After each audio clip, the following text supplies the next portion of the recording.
Hi friends, welcome to Unit 6, APUSH, the Gilded Age. This is the period of Rockefeller, Vanderbilt, Carnegie. This is the rise of big business. This is when a lot of these people that we've heard about that have buildings named after them, this is when they make their money. So it's worth 10 to 17% of the exam, a lot of questions on it.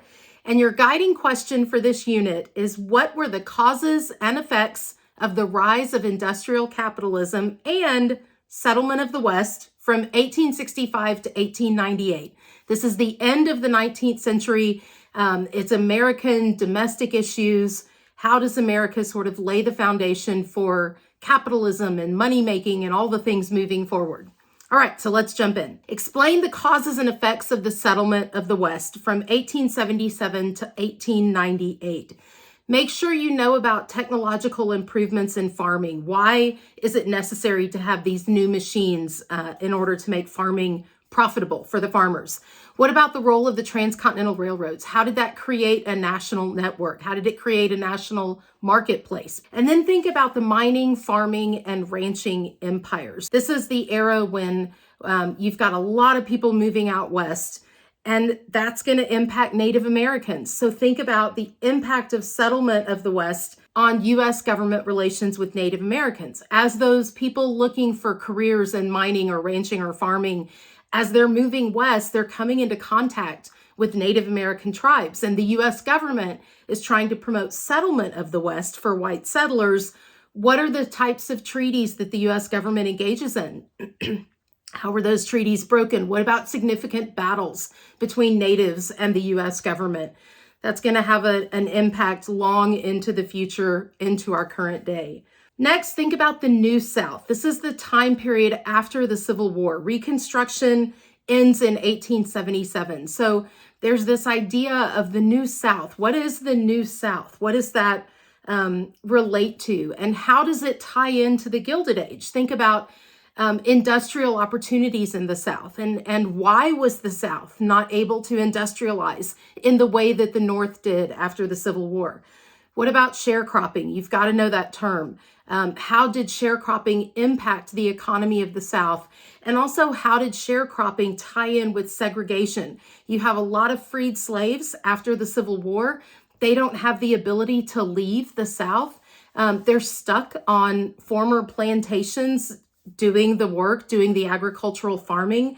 How is that going to play out in Southern society? Specifically, make sure you know the court case Plessy versus Ferguson.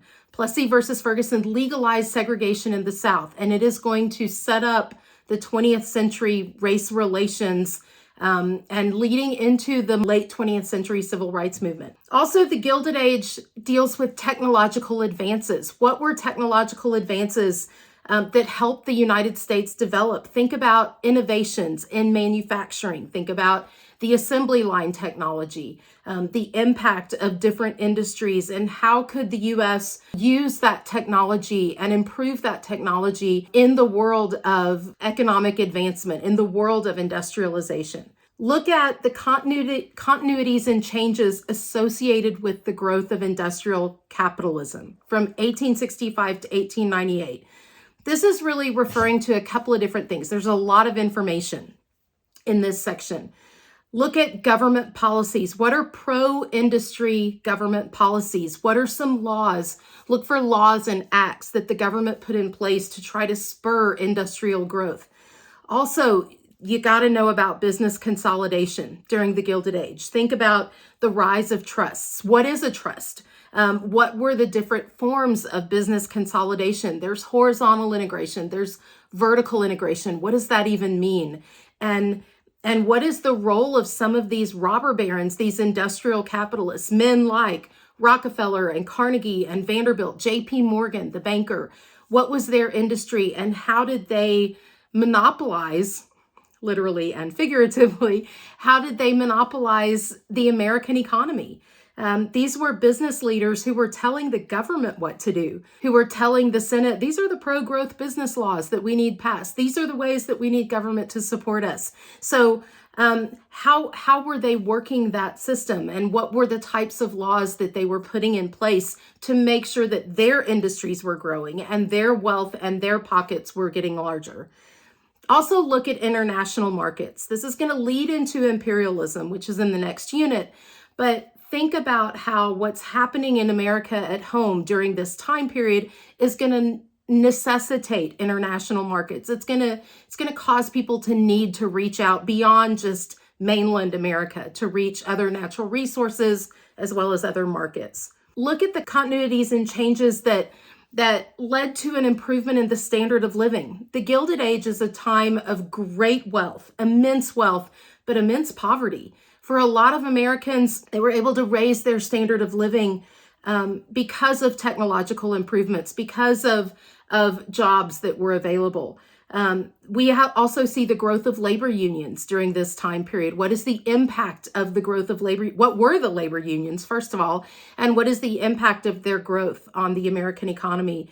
And then areas around child labor. We're going to see these problems with the Gilded Age. I always think of the Gilded Age as a time period that looks really pretty and shiny on the outside, a lot of wealth, a lot of opportunity, but there's really ugliness underneath that. It's sort of this fine-coated, looks pretty on the outside, but there's a lot of gross underneath. Child labor is going to be one of those things. The way that workers were treated is going to call for the need to reform, for government to step in and to reform, and within years during this time.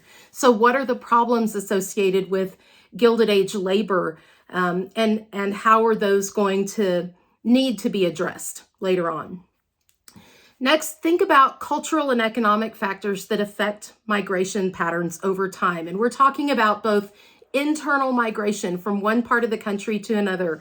We've talked about how this is a period where a lot of Americans are moving west. They're looking to the frontier as this land of new opportunity. Think about Frederick Jackson Turner and his frontier thesis. What does the frontier represent for people coming to America, for Americans themselves? And make sure you're able to identify how was the frontier a safety valve? How was the frontier an escape? And how did the frontier differentiate America from other countries around the world? So look at internal migration within America, but also this is a time of new immigration. And this is when there is a large spike in immigrants in America coming in from Southern and Eastern Europe, as well as from Asia. What were they coming to America to look for? What was pushing them out of their countries? And then what were their settlement patterns? This is a time where we see ethnic communities and ethnic neighborhoods rise up, where new immigrants from Greece, from Italy, from Russia, from China settled in neighborhoods with people from their own homeland. And what does that mean? How does that impact American society? There's going to be a reaction against immigration. We've seen this over and over again. So what were responses to immigration from 1865 to 1898? What does it mean to expect assimilation? What about Americanization? And this plays into the U.S. government's relations with Native Americans. What was the U.S. government intent in trying to Americanize Native Americans and sort of cut off their ethnic culture? What is social Darwinism? Social Darwinism, the idea that some societies are more advanced and are allowed or even deserve to exist over others. But what is social Darwinism, and what were examples of it? And then within America, think about settlement houses. These were opportunities for women to escape from an environment that wasn't healthy for them, or even new immigrants who were arriving in the country poor and needed just a way to get a footing in America. What was the role of settlement houses, specifically led by Jane Addams? Look at the causes of increased economic opportunity. How did the middle class respond? What did the middle class spend its money on? What did the middle class do with its leisure time? You now have extra leisure time. You have a more disposable income. So what were they going to do with that stuff? And then look at the gospel of wealth. I always identify it with Andrew Carnegie, but it's this era of philanthropy. And what does the gospel of wealth mean for Americans who have succeeded? What does that mean in terms of social responsibility to others? Look at different reform movements and how they responded to the rise of industrial capitalism. When you have this great rise in wealth, in opportunity, in jobs, there's going to be an abuse of that. So what were alternative visions for the economy? What were alternative visions for US society? And how are women involved in this? Because women still don't have the right to vote. So what is women's role during the Gilded Age in terms of, we don't have the right to vote. We're not political members of American society, but we have some ideas on ways that it can be improved. What were those ways? And what women were involved in that. Look at the changes in the role of government in the economy. The Gilded Age is a period of laissez-faire. The government does not get involved in business. Like I said earlier, this is a time when the business capitalists are telling the government what to do, not the other way around. So what are some examples of those laissez-faire policies? And then lastly, national politics tends to take a bit of a backseat to the industrialization leaders. But there are some political nuances that you need to be aware of during this time period. Make sure you know what the Populist Party is, that these were the farmers from the 1880s who were calling on government to get more involved in the economy. They were asking government to take a more active role. That's going to lead to some changes on down the road and to a greater acceptance of government increasing its role in the economy. The political parties of the time period, what were their differences? They had a lot of similarities, but they had differences over the role of tariffs, over the role of currency.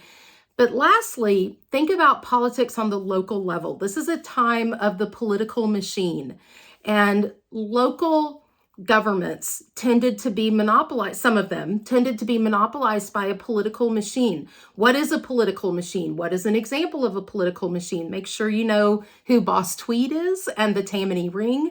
But how did political machines operate? How did they get their power? And what did they do with that? Spoiler, they were kind of corrupt. But the Gilded Age as a whole, again, kind of keep in the back of your head, this is really pretty shiny on the outside, and there's a lot of gunk underneath. So what are the problems? And we know that those are going to be addressed later on down the road, which we will figure out later on. Bye. Thanks.